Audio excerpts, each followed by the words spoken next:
आज हम जानेंगे ये difference between orbit and orbital के बारे में। तो ऑर्बिट एंड ऑर्बिटल, ऑर्बिट क्या होता है? जैसे कि हम ये न्यूक्लियस है, यहाँ पर एक न्यूक्लियस है, इसमें हम देखते हैं कि जैसे कि ये के एल एम एन, इस प्रकार से ये ऑर्बिट पाए जाते हैं इसमें एक एटम में। इसी प्रकार हम देखते हैं जैसे कि ऑर्बिटल क्या होते हैं। तो ऑर्बिटल में हमने देखा कि जैसे कि ये सबसेल है, सबसेल है, जैसे कि एस सबसेल है, पी सबसेल है, डी सबसेल है और एफ सबसेल है। तो एस जो सबसेल है इसी में एक ही मतलब ये एस, इसमें पाया जाता है एस ऑर्बिटल पाया जाता है। इसमें क्या पाया जाता है? S orbital. इसी प्रकार से हम पी में देखें तो पी में P X, P Z, P Y orbital पाए जाते हैं। इसी प्रकार हम डी में देखें तो डी में D X Y, D Y Z, D Z square, D Z X, D X square और ये वाई स्क्वायर। इस प्रकार से इसमें पांच, इसमें जैसे कि इसमें वन पाया जाता है, वन ऑर्बिटल होते हैं, जबकि इसमें तीन ऑर्बिटल होते हैं। और इसी प्रकार हम देखें तो इसमें पांच ऑर्बिटल होते हैं और इस एफ में देखें तो हम सात ऑर्बिटल होते हैं, इसमें 7 ऑर्बिटल होते हैं। इस प्रकार से तो ऑर्बिटल के बारे में बात करी।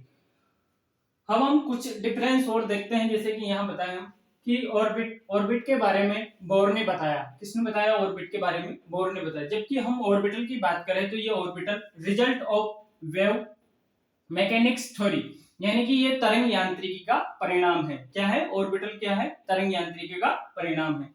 इसी प्रकार हम सेकंड डिफरेंस देखें तो इसमें इलेक्ट्रॉन के घूमने के लिए टू डायमेंशनल पथ होता है। देखो टू डायमेंशनल पथ कैसे होता है? जैसे कि ये प्लेन है एक, जैसे कि ये नाभिक है और इसमें ये है, तो ये एक प्लेन हो गया, 2D प्लेन हो गया ये। जैसे कि हम देखें इसमें ये एक्स है और ये वाई है। तो इसमें इलेक्ट्रॉन के घूमने के लिए दो दिशाएं होती है, जैसे कि ये एक्स और एक वाई। तो हम कह सकते हैं कि इसमें टू डायमेंशनल पथ होता है। जबकि हम इसी में बात करें तो इसमें थ्री डायमेंशनल, इलेक्ट्रॉन के घूमने के लिए थ्री डायमेंशनल स्पेस होता है। और जहां पर इलेक्ट्रॉन के पाए जाने की प्रायिकता यानी कि प्रोबेबिलिटी अधिक होती है। कैसे होती है देखते हैं हम। इन्होंने कहा कि थ्री डायमेंशनल, तो थ्री डायमेंशनल हमने देखा जैसे कि ये पी सबसेल है, पी सबसेल में हमने देखा पी एक्स, पी वाई और पी जेड ऑर्बिटल होते हैं। ऑर्बिटल होते हैं तो हम देखते हैं कि पी एक्स में ये पी एक्स का डायग्राम है, ये पी वाई का डायग्राम, ये पी वाई का डायग्राम है और ये पी जेड का डायग्राम है। तो हमने देखा कि ये एक्स अक्ष पे इसमें इलेक्ट्रॉन पाए जाते हैं और इन्हीं पे ये इसकी शेप होती है जो डमलाकार शेप होती है, या कह सकते हैं डम्बल शेप होती है। तो यहाँ पर इलेक्ट्रॉन के पाए जाने की प्रायिकता मैक्सिमम होगी। किसकी तुलना में? एक तो जेड अक्ष की तुलना में और एक वाई अक्ष की तुलना में। एक्स अक्ष पर इलेक्ट्रॉन के पाए जाने की प्रायिकता मैक्सिमम होगी। इसी प्रकार से हम वाई में देखें तो इसमें वाई अक्ष पर इलेक्ट्रॉन के पाए जाने की प्रायिकता मैक्सिमम यानी कि प्रोबेबिलिटी अधिकतम होगी। इसी प्रकार से हम जेड अक्ष पे देखें तो जेड अक्ष में इलेक्ट्रॉन के पाए जाने की प्रोबेबिलिटी मैक्सिमम होगी। इस प्रकार से इसमें ये तीन दिशाएं हो गई, एक्स, वाई और जेड। तो थ्री डायमेंशनल स्पेस में, और स्पेस की बात करें जैसे कि इसमें ऑर्बिटल में एक स्पेस होता है तो उसी में ये इलेक्ट्रॉन घूमते हैं और जहां पर इलेक्ट्रॉन की प्रोबेबिलिटी अधिकतम होगी, जो हमने इस प्रकार से डिफाइन की। अब हम थर्ड डिफरेंस देखते हैं। थर्ड डिफरेंस के लिए हम बात करते हैं जैसे कि ये एक एटम है, इस एटम में ये न्यूक्लियस है, यहाँ पर ये न्यूक्लियस है, इस प्रकार से ये न्यूक्लियस है। इस न्यूक्लियस में ये ऑर्बिट है। तो ऑर्बिट में क्या होता है कि इलेक्ट्रॉन, तो ऑर्बिट में इलेक्ट्रॉन के अधिकतम कितने इलेक्ट्रॉन पाए जाते हैं, तो उसका एक फॉर्मूला दे दिया गया है कि 2n² इलेक्ट्रॉन पाए जाते हैं। तो जैसे हमने देखा कि ये के एल एम एन, तो इसमें देखते हैं हम कि के का मतलब यानी कि n बराबर 1 लिख दिया तो इसमें 2 इलेक्ट्रॉन पाए जाते हैं। इसी प्रकार से n बराबर 2 लिख दिया तो इसमें 8, इसी प्रकार 3 लिख दिया तो इसमें 18 और इसी प्रकार से इसमें 4 लिख दिया तो 32 इलेक्ट्रॉन पाए जाते हैं। जैसे कि हम देखते हैं, जैसे कि हमने लिया नियोन, नियोन में हो गया तो इसका एटॉमिक नंबर होता है 10, इसको 1s2, इस प्रकार से ये 1s2, 2s2 और 2p6 इस प्रकार से लिख दिया। तो इसमें वन में तो 2 इलेक्ट्रॉन पाए जा रहे तो हमने यहाँ पर प्रदर्शित कर दिया। जबकि 2 में देखें तो हम यहाँ पर 8th इलेक्ट्रॉन है तो इसमें भी यहाँ पर 8th इलेक्ट्रॉन आ रहे हैं, तो हम इसमें 2 इलेक्ट्रॉन यहाँ भर देंगे, इसी के बाद में ये 8th इलेक्ट्रॉन यहाँ पर भर देंगे। तो इस प्रकार से इसमें मैक्सिमम 2n² इलेक्ट्रॉन पाए जाते हैं। अब हम थर्ड पॉइंट लिख लेते हैं, ये भी वो इसमें भी हम बताते हैं कि क्या होता है, कितने इलेक्ट्रॉन पाए जाते हैं ऑर्बिटल में।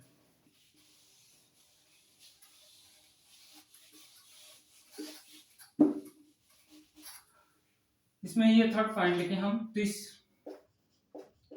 इसमें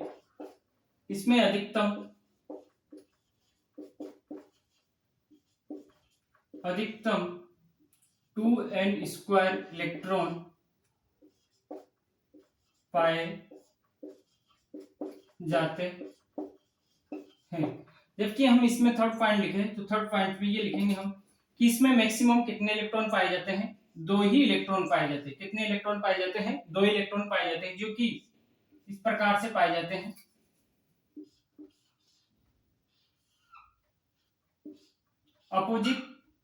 अपोजिट स्पिन होता है उनका, एक क्लॉकवाइज है तो दूसरा एंटी क्लॉकवाइज पाए जाते हैं। जैसे कि हम देखते हैं, जैसे कि हमने पी देखा, तो पी में ये पी सबसेल है, पी सबसेल में हमने पी इस प्रकार से ये 3 ऑर्बिटल देखे हमने, px, ये py, ये z कर लेते हैं यहाँ पर, और ये होता है py।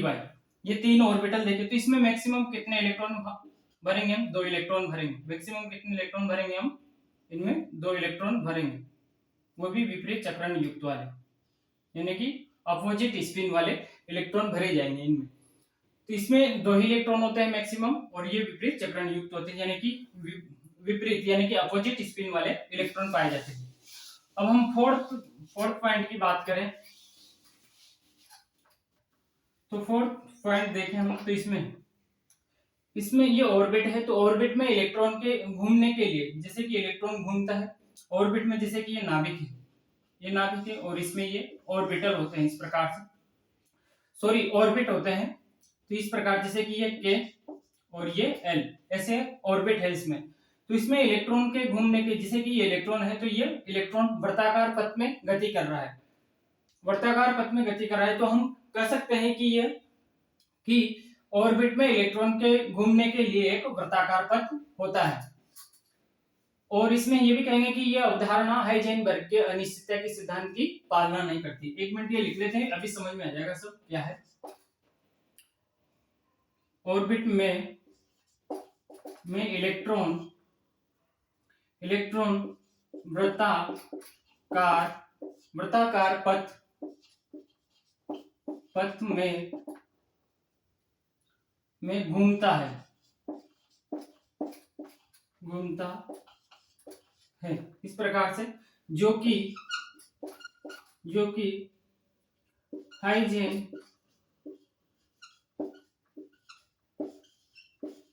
हाइजेनबर्ग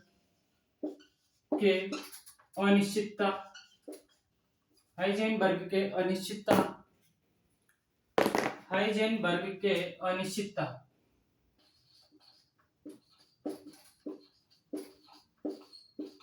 अनिश्चितता के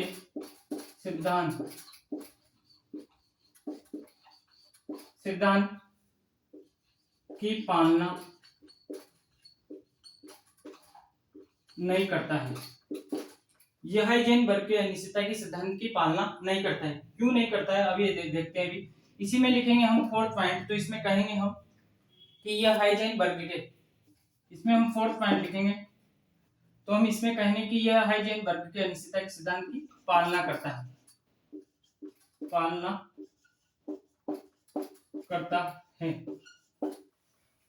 देखो, इसमें निश्चित हो गया है भाई, ये इलेक्ट्रॉन कैसे होता है कि इलेक्ट्रॉन वर्ताकार पथ में गति कर रहा है, तो ये एक निश्चित बात हो गई भाई, ये इलेक्ट्रॉन यहाँ पर वर्ताकार पथ में गति कर रहे हैं। जब हम इसमें बात करें ऑर्बिटल में, तो ऑर्बिटल में हम ये निश्चित नहीं कर सकते कि इलेक्ट्रॉन वर्ताकार पथ में गति कर रहे हैं या किस क्षेत्र में गति कर रहे हैं। कैसे निश्चित नहीं कर सकते, क्योंकि ऑर्बिट है, जैसे कि ये ऑर्बिट है, K ऑर्बिट है, और इस K ऑर्बिट में ही क्या होता है, ऑर्बिटल होते हैं, इसी के अंदर होते हैं। तो हम ये निश्चित नहीं कर सकते भी वो किस वे में गति कर रहे हैं, या वर्ताकार पथ में गति कर रहे हैं या नहीं कर रहे हैं। तो ये क्या हो गया, एक अनिश्चितता हो गई भाई, किस प्रकार हम ये निश्चित नहीं कर सकते भाई उसमें भाई वो वर्ताकार पथ में गति कर रहा है या नहीं कर रहा है। जबकि हम इसमें बात कर चुके हैं कि यह वर्ताकार पथ में ही गति कर रहा है, तो हम कह सकते हैं कि यह हाइजेनबर्ग के अनिश्चितता के सिद्धांत की पालना नहीं कर रहा है, जबकि इसमें अनिश्चितता हो गई कि वह गति कर भी रहा है या वर्ताकार पथ में गति कर रहा है या नहीं कर रहा है। तो हम कह सकते हैं कि यह हाइजेनबर्ग के अनिश्चितता के सिद्धांत की पालना करता है। इसी प्रकार से हम 5 पॉइंट देखें।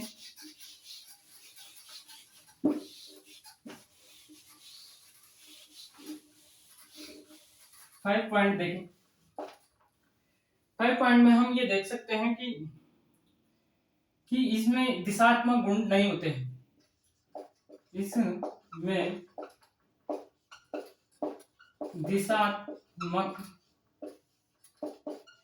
गुण नहीं होते हैं। देखो इसकी शेप कैसी होती है, जैसे कि हमने ये नाभिक है और इसमें ये ऑर्बिट पाया जाता है। जैसे कि ये नाभिक है और इसमें ये ऑर्बिट है, तो इसमें ये ऑर्बिट है, तो ये ऑर्बिट कैसा रहता है, गोलाकार होता है। तो गोलाकार होता है तो हम इसको इधर लुढ़काएंगे तो ये एक्स अक्ष में चला जाएगा, ऊपर लुढ़काएंगे तो ये वाई अक्ष में चला जाएगा, और इसे बाहर की तरफ भेजेंगे तो ये जेड अक्ष में चला जाएगा। तो इसकी कोई दिशा निश्चित नहीं है, तो ये हम कह सकते हैं कि इसमें दिशात्मक गुण नहीं होते हैं। जबकि हम इसमें बात करें तो इसमें और ये एस ऑर्बिटल है, एस ऑर्बिटल, इसकी शेप क्या होती है, इसकी शेप गोलाकार होती है, तो ये एस ऑर्बिटल को छोड़कर एस ऑर्बिटल को छोड़कर या एस ऑर्बिटल के अतिरिक्त, यूं कह सकते हैं एस ऑर्बिटल के अतिरिक्त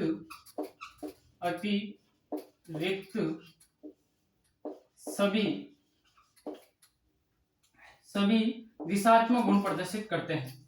सभी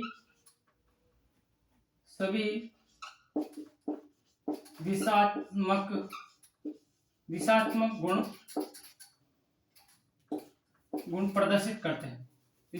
प्रदर्शित करते हैं। जैसे कि ये है O, जैसे कि इसमें P है, तो ये होता है डंबल शेप में होता है, जबकि हम D की बात करें तो ये द्विडंबलाकार शेप में